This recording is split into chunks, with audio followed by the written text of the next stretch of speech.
volcanoes, forest fires, and earthquakes. The land here is trying to kill you all the time. There's a lot of things that can go bad in a hurry. You have to be crazy to build in Alaska.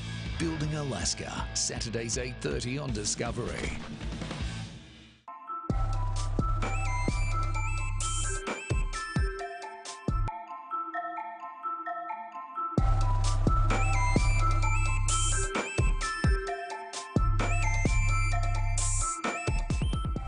The TVWAN News is proudly brought to you by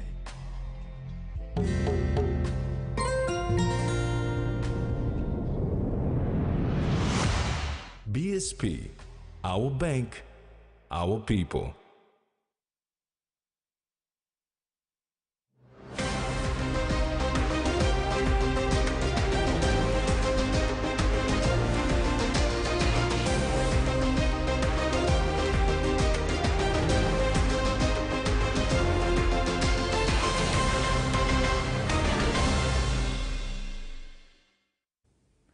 Hello and welcome to TV1 News. I'm Carol Kidu Jr. And I'm Jasmine Jack. Join me later in the bulletin for sports.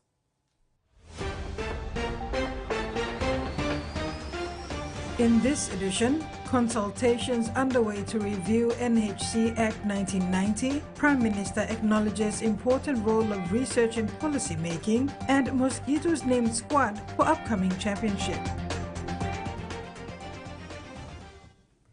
Enga Provincial Police Commander Chief Superintendent Fred Yakasa confirmed from Wabek today that 7 people have been killed and 5 seriously injured following an ambush on a 25-seater coaster bus yesterday in Surinki, Enga Province. PPC Yakasa, in a phone interview with TV1 Online, confirmed the incident and verified the videos trending on social media about the incident as true. He said the killings were in retaliation to a previous incident, and police are working to gather facts and are taking necessary steps to arrest those involved in the killing. Yakasa confirmed that about 8 to 10 gunmen were involved in the ambush, and police will work swiftly to arrest them. The regional consultations for the National Housing Corporation Act 1990 review is now being hosted for the southern region in Port Moresby, where stakeholders will deliberate on the existing act, identify areas that need change, and propose new changes to the act. This is necessary in light of the changes in housing needs in the last 30 years. This is the final leg of the regional consultation, with the national consultation coming up soon. The current NHC Act 1990 is more than 30 years old and has served its time and warrants a review given the growing population and the growing demand for housing. The regional consultations, which cover the Highlands, Momase and NGI, is now in its final leg, covering the southern region to identify and propose changes to the Act. The basic purpose of this review or consultation is to bring diverse perspective from various stakeholders involved in the housing development policy formulation and community engagement. We aim to evaluate the existing provisions of the National Housing Corporation Act and to identify areas that needs improvement. The managing director said while the Act served its purpose in the 1900s, NHC lost focus along the way, and the Act needs to be relooked and changes made. Though the Act played a significant role in shaping housing policies and practices within our nation, but it is imperative that we assess its relevance and effectiveness in addressing our current challenges in terms of housing in the country. He said the work of NHC extends beyond providing housing for public servants. Instead, it should look at how best it can address the overall housing issue in the country. Between provincial governments, districts, and all departments as a whole.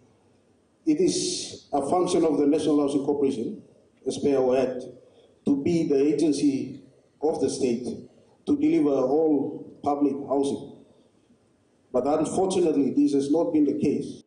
Land remains one of the challenges for NHC, and the consultations also include the Lands Department as a stakeholder to see how best NHC can work with lands to achieve its core purpose of providing affordable housing to Papua New Guineans. We've seen National Housing Corporation properties, land being given to private companies, private individuals. We need to tighten up and protect our properties owned by National Housing Corporation. The review of the National Housing Commission Act 1990 was one of the priority areas identified when the new Managing Director, Abel Toll, took office early this year. Ruth Rungula, TV1 News. Prime Minister James Marape has emphasized the critical role of research in Papua New Guinea for effective policy making by the government and relevant stakeholders. He acknowledged the dedication of research institutions in the country, which have continued to produce valuable data and information despite challenges in funding constraints since independence. Prime Minister James Marape has commended the work of research institutions across the country for their extensive original research that supports effective policy decisions in both political and public service arenas. Institutions like the National Research Institute, the Institute of Medical Research, and our universities have contributed significantly to our development. The Prime Minister emphasized that their data must be fully utilized in government decision-making as we move forward, especially as we approach our 50th anniversary as a nation. He further stressed the importance of having reliable, homegrown research data, especially in an area of misinformation fueled by social media and technological risk. PM Marape highlighted the need for Papua New Guinea to develop its evidence-based data and statistics to shape policies that serve the country's unique context and best interest. Freddie Mo, TV1 News. To support the Department of Prime Minister and the National Executive Council in establishing a whistleblower call center within the department, UNDP, through the European Union-funded PNG Anti-Corruption Project, recently handed over a batch of IT equipment to the department.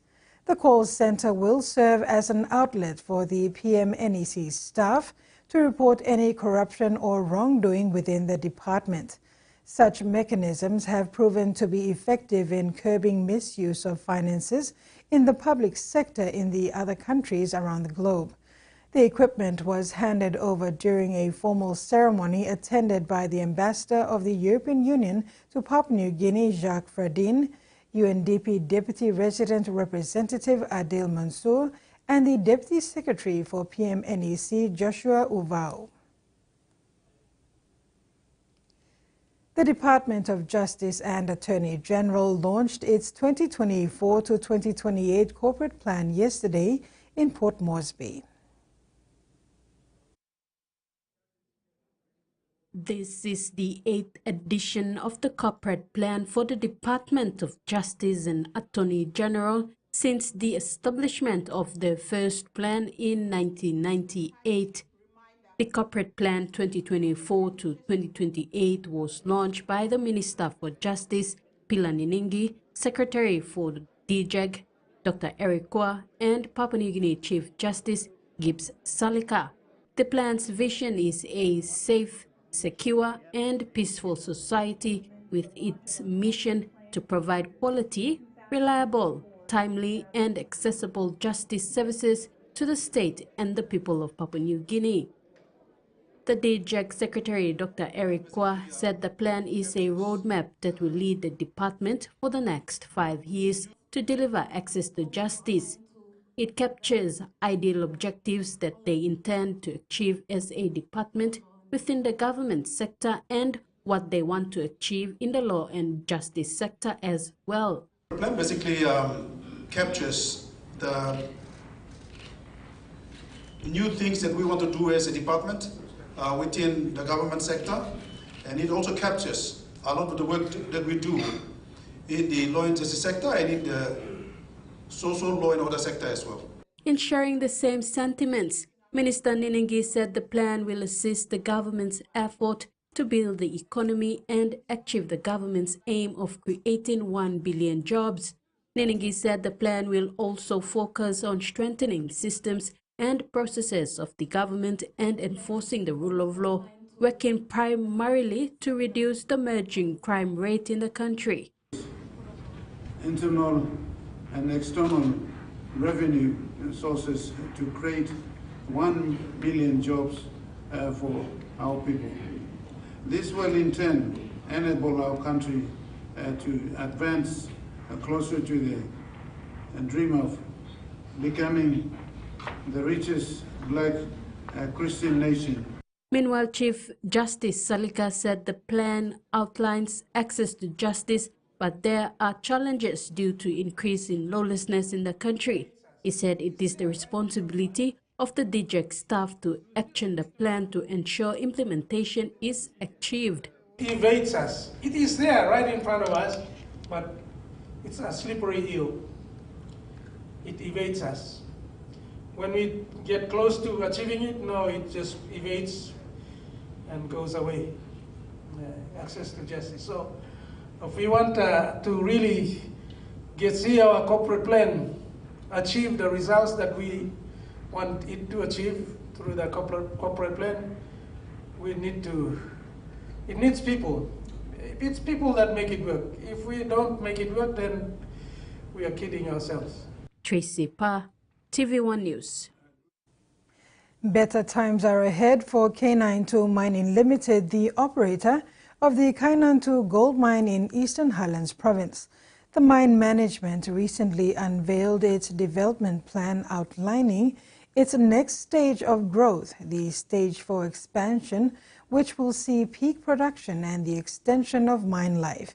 The mine will host a site visit to showcase where they stand.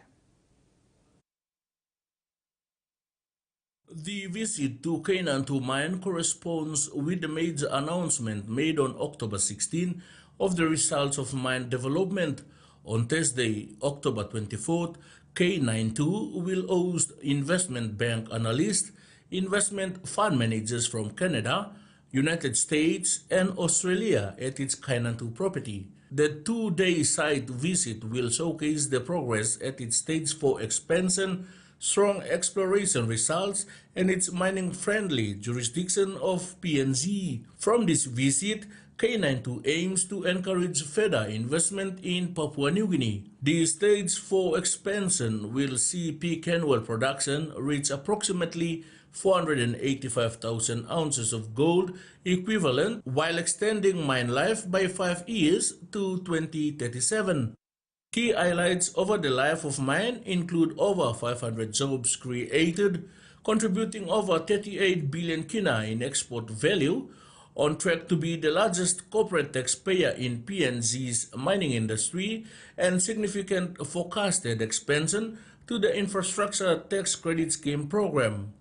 K92 places a strong focus on the prosperity and sustainable development of Papua New Guinea and its communities. The Stage 4 expansion plan is a major milestone for K92. Freddie Mo, TV1 News. A significant milestone was achieved today by P&O Maritime Logistics as they unveiled a new bridge simulator that represents the company's commitment to advancing maritime excellence in Papua New Guinea. P&O PNG says the launch is more than the introduction of a cutting-edge training tool. It reflects their long-term commitment to training, safety, and capacity building in the maritime industry in the country. The newly launched P&O Maritime Logistics Bridge Simulator is essential to ensuring that seafarers are not only prepared for the challenges they face today, but also equipped for the evolving demands for the future. General Manager for P&O Papua New Guinea, Captain Isabel Cooley, said the training and development for Papua New Guinean seafarers are the lifeblood of the maritime logistics industry in Papua New Guinea. And here in Papua New Guinea, we understand the vital role that highly skilled seafarers play, not only for the safe and efficient running of our operations, but also for the economy. But today's launch isn't just about P&O. As we move forward, we are committed to sharing this facility with other stakeholders here in Papua New Guinea, raising the bar for maritime logistics across the country.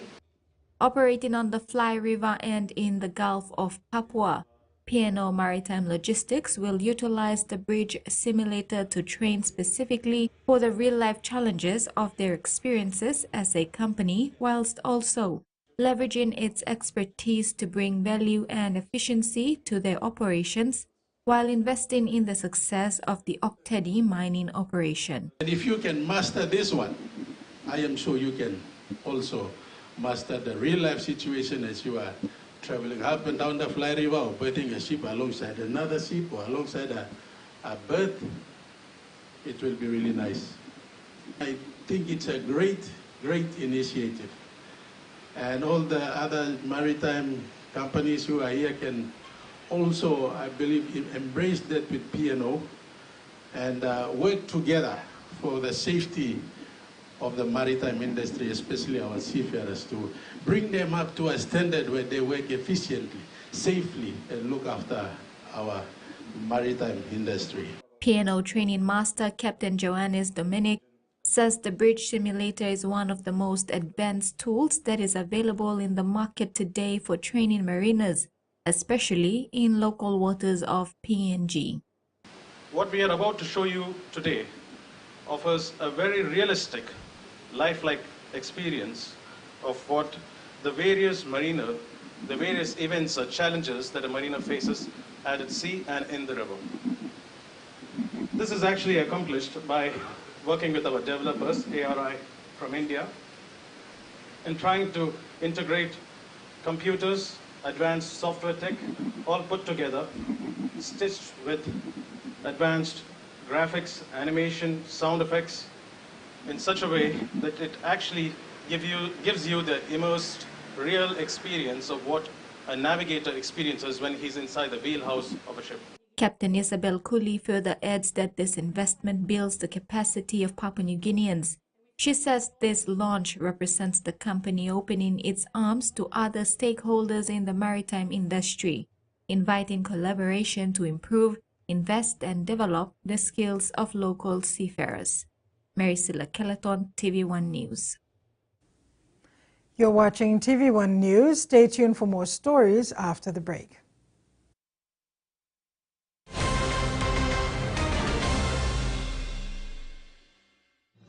Experience a convenient and smarter way to do your banking with BSB Mobile Banking. You don't have to leave the office or your home to pay for bills. You can view your account balance, transfer funds, top up phone credits, or purchase Easy Pay units wherever you are. Visit your BSB branch today to register now for BSB Mobile Banking. BSB Mobile Banking, the smarter way to bank. BSB, our bank, our people. He says the best Hunters players come from his region. So does she. But there's one thing that brings everyone together. SB Lager, Bunyamyumi. Open Nets.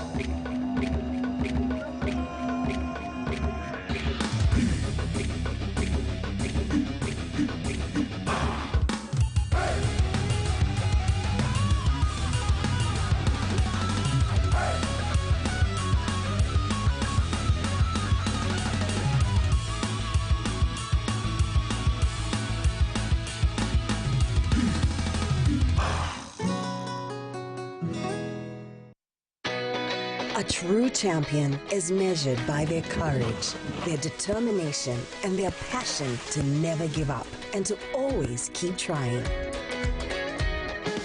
With a delicious Milo in milk taste and added nutrients, Milo in milk is a great way to fuel our little champions with nourishing energy every day. Because true champions give it their all. Milo, PNG and Mia. Find PNG made.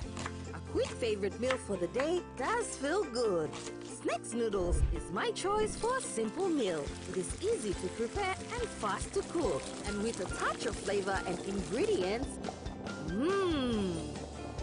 quality noodles that can be cooked and enjoyed in many different ways. You see, my whole family loves it. It's made here in PNG and comes in different pack sizes. Snacks noodles, tastier but you like it more.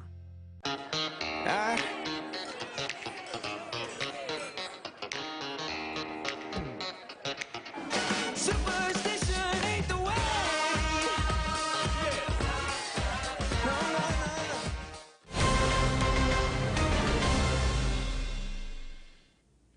Welcome back.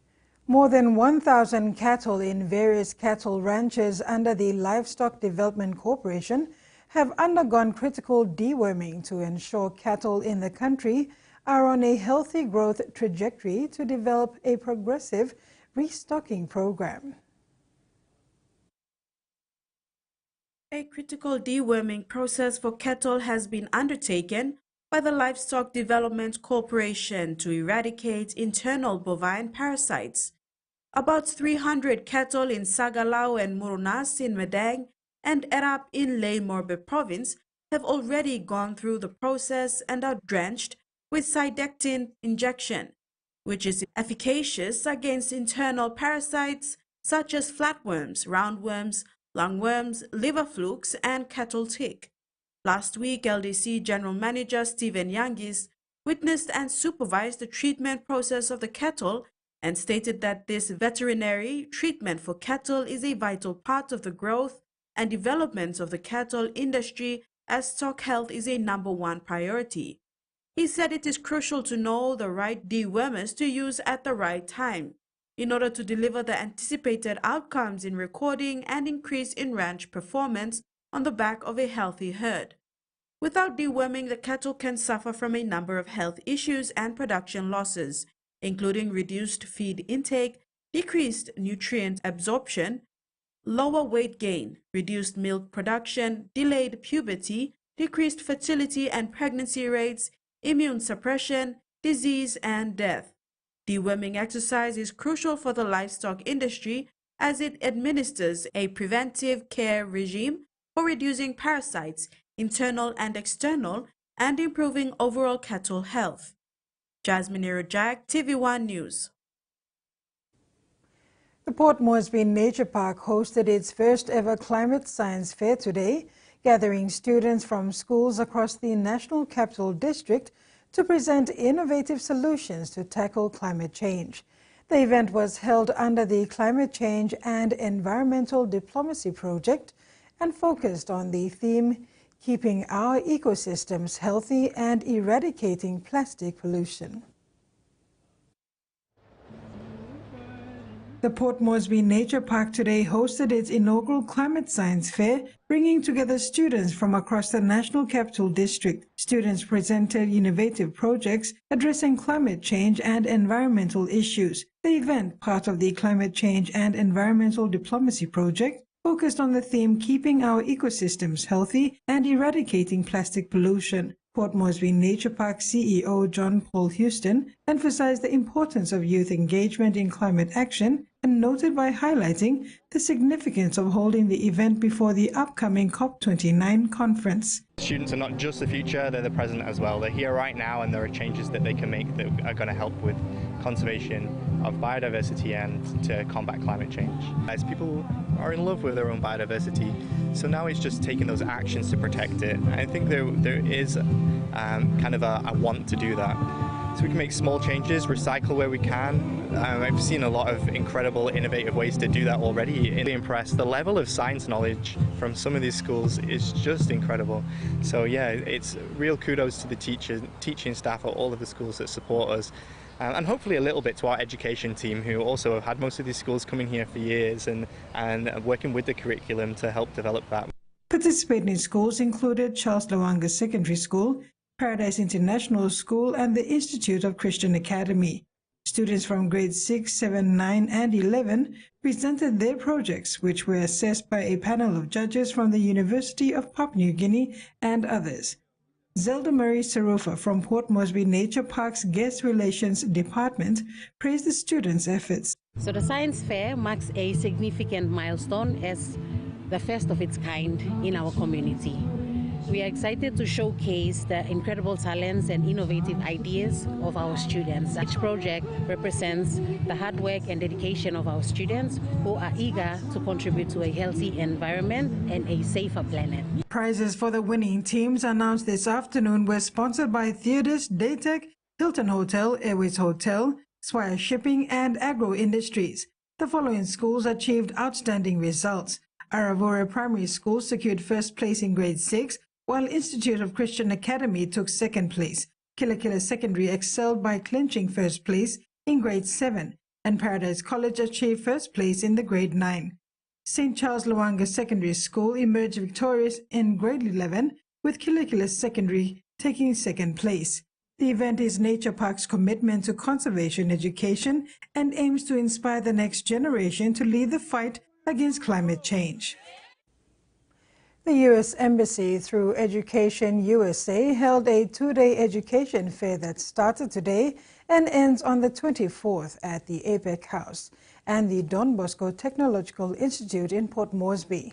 This event connects people with U.S. colleges and universities, providing us access to representatives, information on scholarships, and financial aid and guidance on the application process.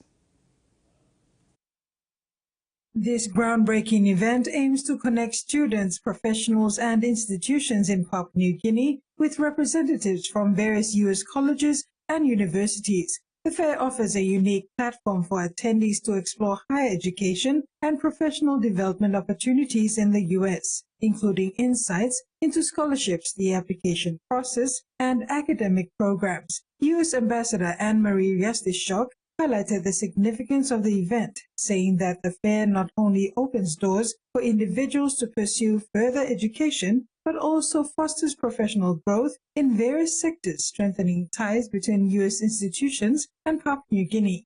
Participants will have direct access to university representatives and valuable information on scholarships, financial aid, and academic programs across a range of fields. Local organizations, educational institutions, and professionals are encouraged to attend to gain the tools needed to make informed educational and career decisions. Education USA, a U.S. Department of State initiative, supports students worldwide by promoting U.S. higher education and providing accurate and comprehensive information about study opportunities at accredited institutions in the U.S.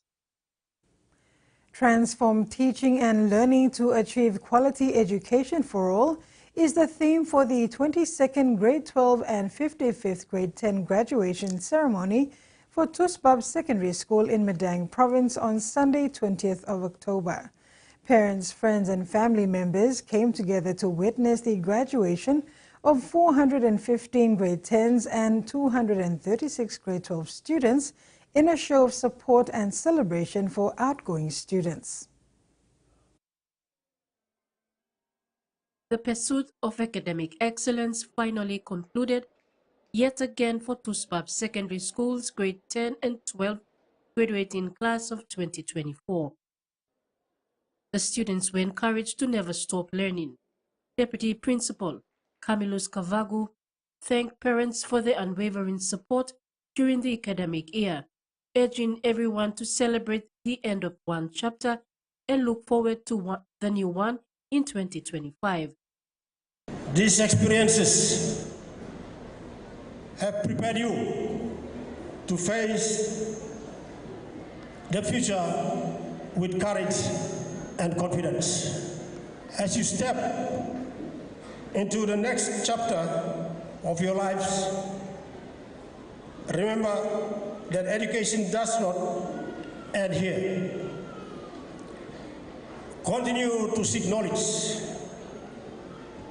embrace new challenges, and strive for excellence in everything you do. The students were encouraged to contribute meaningfully to society.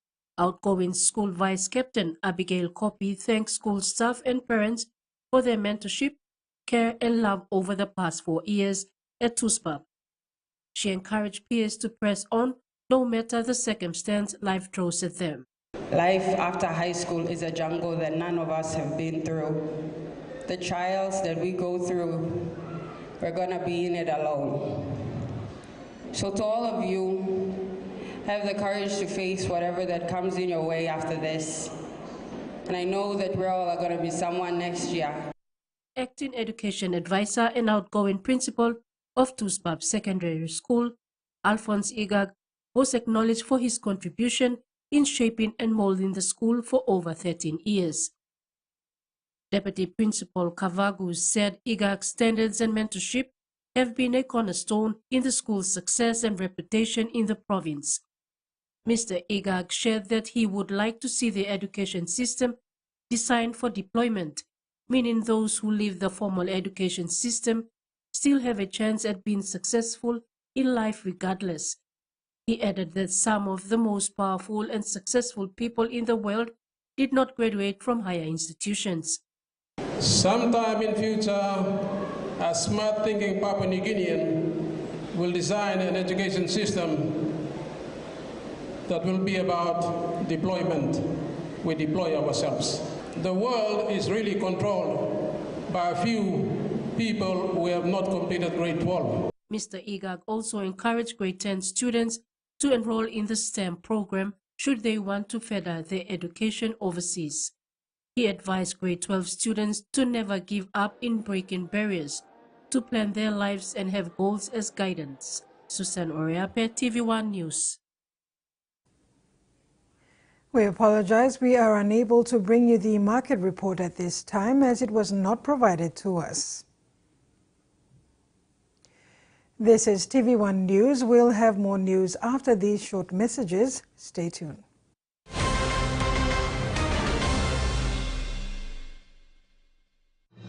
Experience a convenient and smarter way to do your banking with BSB Mobile Banking. You don't have to leave the office or your home to pay for bills. You can view your account balance, transfer funds, top up phone credits, or purchase easy paid units wherever you are. Visit your BSB branch today to register now for BSB Mobile Banking. BSB Mobile Banking, the smarter way to bank. BSB, our bank, our people.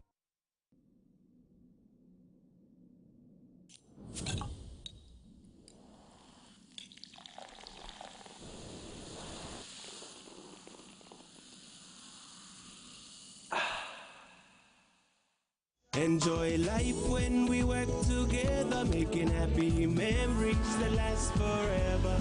Karen, talk young, or roll the scale rice family meal with talk. We'll bring out the smiles, cause it's a favorite by miles. Senisi go, let's get rice, low scale price. Senisi go, let's get rice, low scale price. Him, but you like him? Hiya, Mama. You wait time, but me add him special flavor. Put him more flavor, put him more taste. Magic kakaru, get up a big smile on face. Time for him chicken, a great fumu too. Sip, sip, the mumu, yes, magic on you. Maggi, the taste PNG loves. In its first 10 years, the PNG LNG project has had a long-lasting impact, contributing more than 26 billion kina to the state of Papua New Guinea. Equity distributions are paid to KPHL and MRDC based on the interest they hold. Tax is paid to the IRC, while development levy and royalties are paid to DPE. For more information on direct and indirect benefits, visit PNG EITI's website. These two are creeping into your personal space. Why don't we send them packing? Oh, maybe not. Bing bang bing.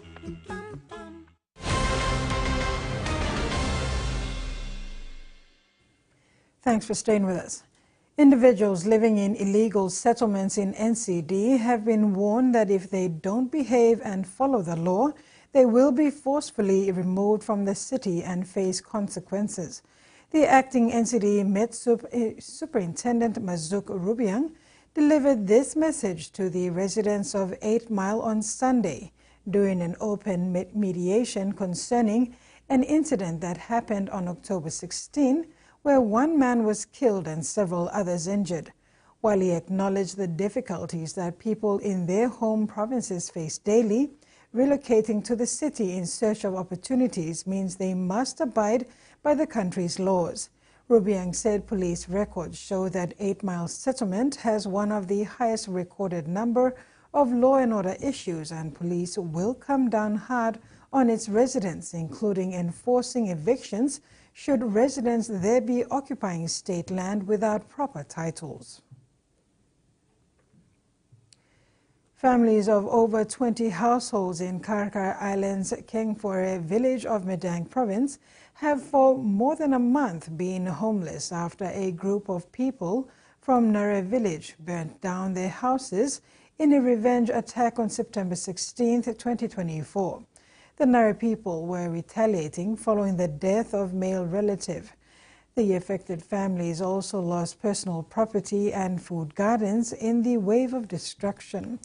Member for Sumkar, Alex Suguman, has visited the affected area and initially provided 1,000 kina to the community to buy food and essential items. He called for community solidarity and support from other communities during this difficult time.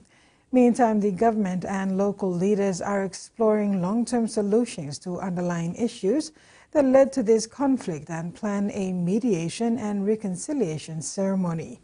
Medang police are aware of the situation on the island community. Suspects in both the killing of the Nare man and burning of Kengfore houses are yet to be apprehended. The PNG Defence Force Skill at Arms Meet 2024 shooting competition shot off to a start today with an official parade at the Goldie River Training Depot in Port Moresby. 9 teams took part in the competition from various units of the force. Following the last irritation of the PNG Defence Force Skill at Arms Meet competition in 2019 due to COVID-19 compound with logistics challenges, this limited the ability to conduct the competition for the last 5 years. The competition has been revived and will run for a week starting today. When speaking to participating teams from the different PNGDF units, Director Land Preparation Lieutenant Colonel Donald Isuk said the competition aims to involve all units to not only compete against each other, but also understand the importance of shooting as a war-fighting skill of the force. For the Papua New Guinea Defence Force, we haven't had this meet for the last 5 years. The last iteration was done in 2019, but due to effects of COVID-19, our logistics challenges, and also a major area that has impacted on our collective training is our support to the internal security operations up in the highlands. So there are some of the reasons that has delayed the Papua New Guinea Defence Force in conducting collective trainings. He said the competition will include applied and advanced applications of small arms machine guns and also include close-quarter battle serials. The competitions, the teams will undergo applied and advanced applications of the small arms, machine gun, and also be exposed also with close quarter battle practices during the week. Isuk said the main challenge they face is having only one firing range facility, which is located at the Goldie Training Depot, while other units lack this facility. This has caused inconveniences such as spending more money to send in members of the force for training. End of the week of shooting, we should have a Papua New Guinea Defence Force team that will partake in the Australian Army Skill at Arms meeting in Australia in 2025. Isuk added that at the end of the competition, the best team will be selected to participate in the Australian Army Skill at Arms Meet in 2025. Tracy Pa, TV1 News. And to news overseas, Indigenous leaders have raised concern over Lydia Thorpe's protest in the Parliament House Great Hall in Canberra. King Charles had just finished his speech when Senator Thorpe walked towards the stage yelling, "You are not my king," and "Give us a treaty." My immediate reaction was not the time nor the place. And there are many other opportunities that you can access, particularly as a senator. And I would have used the Senate, or I would have made contact with the British High Commissioner to express my concerns so that they could be conveyed back to His Majesty, but not in a public forum like the Great Hall. I think it's inappropriate. Whilst Lydia may have points to make, there is also respect that has to be given, as we expect respect to be given to us. The matters she raised with the King are in fact matters that have to be addressed by the Australian Parliament. Things like a treaty belong to the Australian people, and they make the decision. Part of the problem with protests, as Senator Thorpe does, is that it alienates people more than draws them in. So the messages that she wants to get across aren't actually heard by the majority population, and they're the ones who make the decision, not our 4% of the Aboriginal and Torres Strait Islander population, and we saw that in the referendum. Parks Australia pleads guilty for damaging a sacred site in Northern Territory National Park. On Tuesday, Parks Australia Director Ricky Archer entered the Commonwealth's guilty plea to breaching Northern Territory sacred site laws, admitting to illegally working on a sacred site without an authority certificate. A judge welcomed to TVWAN land in Kakadu. We TVWAN look after this place, and when you're here, we want you to look after this place too. Other than traditional owners and rangers, few have been here for years. I guess I'm humbled and appreciative and thankful. A dispute that reached the High Court has come home to the Northern Territory. Parks Australia is being prosecuted for building a walking track to the top of Gunlum Falls that went too close to a sacred men's site, against the wishes of traditional owners. To that charge, how do you plead? With the guilty plea lodged, custodians stepped up to explain what the site means to them. Gunlum holds a special place to all TVWAN people. I want my spirit to be happy.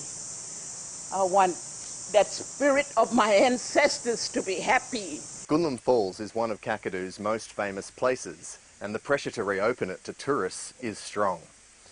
For that to happen, the relationship between traditional owners and parks will need to be repaired, and the NT Sacred Site Watchdog says that should begin with a hefty fine that reflects the seriousness of what went wrong here.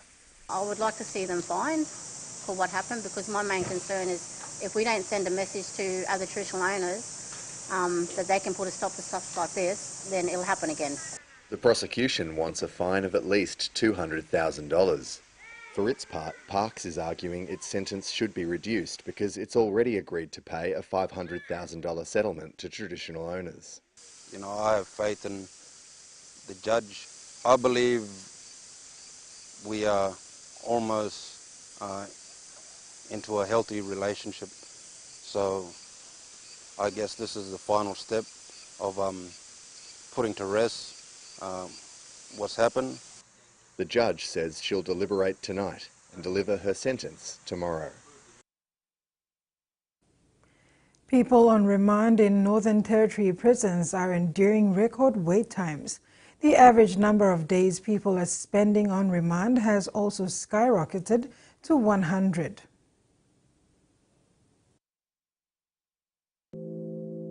I actually just wanted to give up because I just thought, got no hope in hell. And then it was thinking about my kids. That's when I thought, okay, I need to fight. Heavily pregnant and facing drug charges on remand, Crystal Roberts withdrew into herself as she prepared to give birth as a prisoner. With no guarantee she could keep her baby, the fear was palpable. A last-minute push by lawyers allowed Crystal to keep Chase after he was born, the pair eventually serving out her sentence at home. Where's Chase? Where is he? Crystal spent almost a year on remand waiting to be sentenced. In serious cases, or when there is a flight risk, judges frequently detain people in jail while they await sentencing and are still legally innocent. But in the NT, courts have been unable to keep pace. It's taking longer to resolve matters, and that is because the system is clogged. Statistics show record numbers of people who haven't been sentenced languishing in NT prisons. The average number of days people are spending on remand has also skyrocketed to 100. Late last month, prisoner numbers reached an all-time high, peaking to over 2,300, with almost half on remand or in watch houses. The system is at breaking point. There are people sitting in custody who have barely spoken to a lawyer, who have barely received legal advice. The country Liberal Party won government on a platform of law and order, promising to drop the age of criminal responsibility to 10 years old and toughen bail laws. If they haven't been found guilty, then they've spent a really long time on remand in extremely onerous conditions that is really psychologically damaging. Crystal now spends her days juggling full-time work around motherhood. Giving it her all to rebuild, Crystal wants the system to change as well, for the sake of so many others.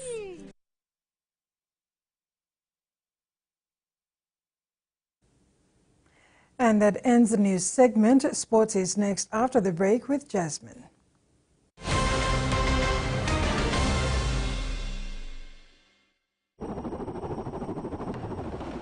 Rugby League is a powerful force that unites Papua New Guinea and develops our youth. Through partnerships with the PNG LNG Kumals, Grassroots Rugby League and Justin Olam, we aim to instill skills to last a lifetime. I'm community blue. When it's on you walk him, I'm a community. You must not block community. When we invest in people, we invest in tomorrow's possibilities. Bro, it's awesome, man. Pepsi promotion. I'm so excited. Let's go, let's go. And Pepsi for match. Pepsi for match. And how do you win this? 2 plus Pepsi, that's all. 2 cans, bro. 2 plus, that's all. You get yourself a chance to win. This box of match. It's crazy cool. My God. Pair of headphones. It's a towel. How about that? Full cooler box. Yeah!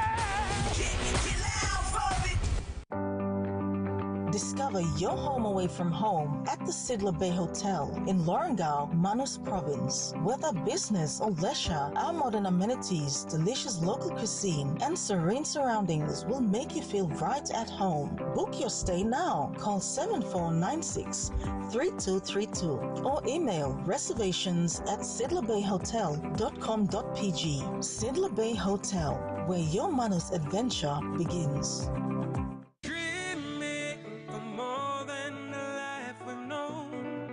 There is more to what the future holds.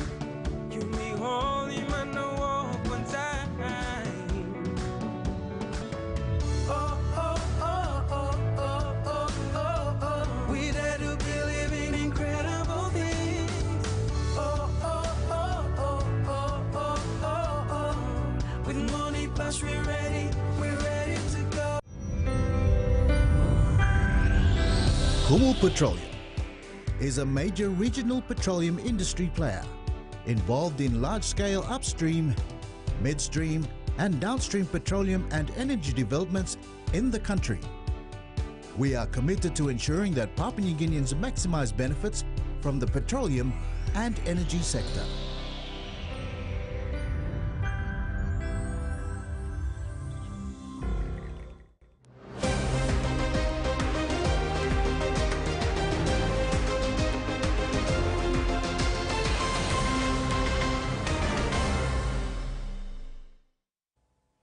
Thanks for staying with us. The Solomon Islands rebounded from their heartbreaking loss to Tahiti yesterday to strike out PNG in a huge defeat, 17 goals to 4. The home crowd was in full voice as the Solomon Islands made the perfect start with plenty of scoring opportunities in the entire stretch of the match. The writing was on the wall for the tournament debutants, who played with enthusiasm. PNG tried their best, but goals came short as they closed off a luckless day. It will be a tough match tomorrow as PNG faces a powered-up Tahiti side. In anticipation of next month's inaugural AFL Pacific Cup Challenge at the Sunshine Coast in Queensland, Australia, the PNG AFL Commission has endorsed a final 25-man PNG Mosquito squad. The majority of the squad are talented development players who are already playing at the senior level in regular competitions and have displayed incredible talent to compete at a higher level. The 2024 Pacific Cup, slated for November 14 to 24, comprises male and female open and under-17 divisions. PNG has also finalized its senior female squad, the PNG Flames, including the under-17 boys and girls teams. When giving an update on the national team's preparations for the upcoming event, PNG AFL Senior Manager, Community Football Rex Lecker, said the selection of younger players was done strategically to cater for senior players who either have work commitments or retired from representative football. The team has added new blood and energy to the national team with the inclusion of a number of exciting young talents in Elton Mondo, Ezekiel Iga, Jason Logie, Rex Paraguay, Omega Jojoba Enrulai, and David Sereva. 7 to 8 players from the 2017 squad have been retained to lead the younger squad this time around in the likes of James Lavai, Kelly Kaugla, Paul Phillip, Alois Mondo, JJ Penny, Kila Rovali, Kelly Logo, and Apia Bobogi. The squad will be boosted by 3 Australian-based players, including Michael Bai from Kimbe and Scotty Johnson from Lay AFL. So we had a big number of boys here, but then most of them could not make it due to some have stopped playing in the last couple of years. A couple of due to work commitments as well. So we've got, I think, 7 to 8 boys we retained from the 2017 Cup, and there's a whole bunch of new young boys coming through the ranks. Most of them have come through the junior programs, and some of them have just come through while playing in the senior competition here in Mosby. Like I said, the new boys are gelling well with the older boys and are excited for the trip, knowing most of them are making their debut at the international level. They're very excited. Most of the boys, this is their first time trip to go to wear the jumper, and it's a really big task for them as well. But with the assistance of the senior boys that are coming back off the 2014-2017 International Cups, I think the mixture this year will be really good, and I think the boys are ready to get out there and play hard. The invited nations include Fiji, Nauru, New Zealand, Papua New Guinea, Tonga, Vanuatu, South Africa, Samoa, and the Solomon Islands. Terry Longwood, TV1 Sports. It wasn't long ago that Hewago Paul Oea, nicknamed Ace, found himself tucked away at the back of the team hurdle because he could not understand much English. 4 years on since signing up with Gold Coast Suns AFL club, Ace is a confident young man, inspiring a new generation of AFL talent to pick up an Aussie rules ball and follow in his footsteps. At the back end of a hectic 2024 AFL season in Australia, Ace flew into Port Moresby on Tuesday to catch up with the family again since his last visit in March this year. Ace is glad to be back home for a couple of days before he heads back to prepare for pre-season in November. Ace took time to catch up with the national senior men's squad, the Mosquitoes, and under-17 boys and girls during training for the Pacific Cup at the Coles ground. Yeah, it's like good to have this like squad, older player, younger player, and to have older player in the squad is important to like build up the younger player to give them confidence to play their way. And as you see before, like everyone excited, that's a big thing, to represent your country. So to put on the PNG jersey is like pretty special for individual, and I guess like they've been training for a couple of months now, and they're looking forward for next month season, next month coming up to play in that Pacific Cup, and everyone prepared really well. And the Colts Oval was welcoming, and it was a homecoming for young Ace. This is where it all started for him, especially from those humble beginnings playing at the junior pathway system and transiting to the seniors before the opportunity to play in Australia came knocking. Ace would love to represent his country, but unfortunately, the conditions of his contract won't allow. Yeah, no, definitely missing home. Like, in season, you're not going to get an opportunity to come back home, and to have this break along like back end of the year is pretty good to, come back up and see, especially my family. I never see them since footy started March, so it's like a long time to, come back to see them. So it's like good to come back home this time of the month and come see family, spend time with them for a couple of days, and yeah, have like, traditional food. That's the main thing. So. Commenting on how the season panned out this year, Ace said, though they did not make the finals, he's happy with his form, but looking forward to going back into pre-season. We didn't make final this year, and hopefully, next year we'll come back strong and come back next month and do better pre-season, and looking forward to next season. Yeah, Suns was like great to me.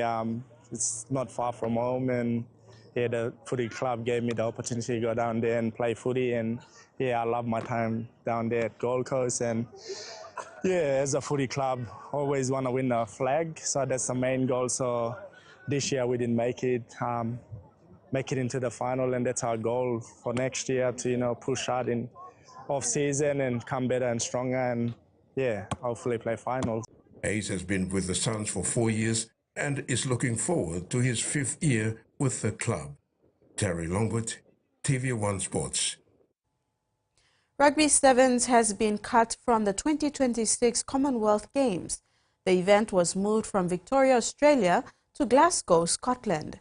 The change follows the Australian state complaining about rising costs and subsequently pulling out of hosting. Glasgow stepped up but has done so by axing Rugby Sevens among other sports. The Scottish city also hosted the 2014 Commonwealth Games. That event included 17 sports, while the 2026 event will feature just 10. This number comes with a number of events having been downsized.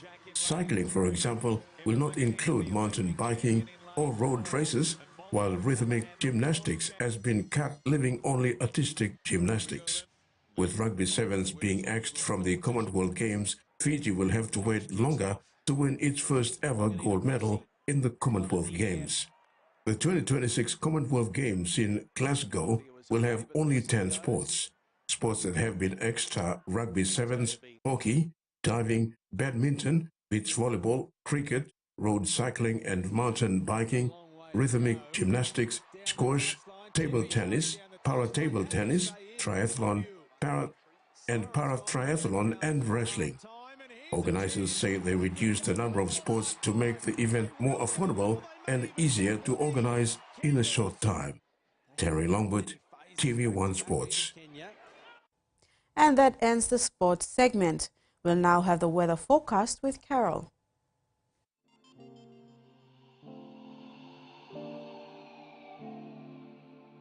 Southern region, Port Moresby, partly sunny to partly cloudy. Daru, sunny to partly cloudy. Kerma, cloudy with few rain showers and possible thunderstorms. Momase, Lay, cloudy periods to possible evening rain showers. Medang, partly cloudy. Banimo, mostly cloudy with afternoon rain showers and possible thunderstorms, easing to cloudy periods. New Guinea Islands, Lorengau, occasional rain showers and possible thunderstorms. Kavieng, partly cloudy with some rain showers. Kokopo and Rabaul, cloudy periods with some rain showers and possible thunderstorms. Boka, cloudy with rain showers and possible thunderstorms. Highlands, Goroka, Barnes and Kundiawa, periods of rain showers and possible thunderstorms. Mendi, Tari and Wabeg, periods of rain showers and possible thunderstorms. Ocean forecast for PNG areas for the next 24 hours. Coral Sea sees moderate to rough with southeast winds of 20 to 33 knots. Solomon Seas sees slight to moderate with southeast winds of 10 to 20 knots. Bismarck Sea sees smooth to slight with west to northerly winds of 5 to 15 knots. Pacific Ocean sees slight smooth to slight with east to northeast winds of 15 knots. And coastal waters forecast, waters of southern PNG and Indonesian border, to Daru to Kiwai Islands to Kerma, to Yule Island to Hood Point to Samurai Islands, seas 1 to 2.5 meters reaching 25 knots over the warning areas. Waters of Finchafen through Vitias Strait to Siasi and Long Islands, seas 1 to 1.5 meters with areas of rain. And waters of Manus and its western group of islands, seas 0.5 to 1 meter with areas of rain.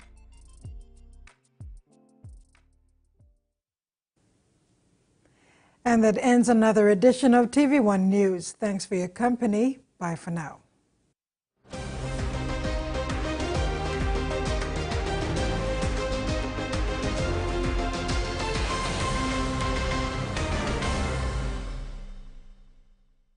The TV1 News was proudly brought to you by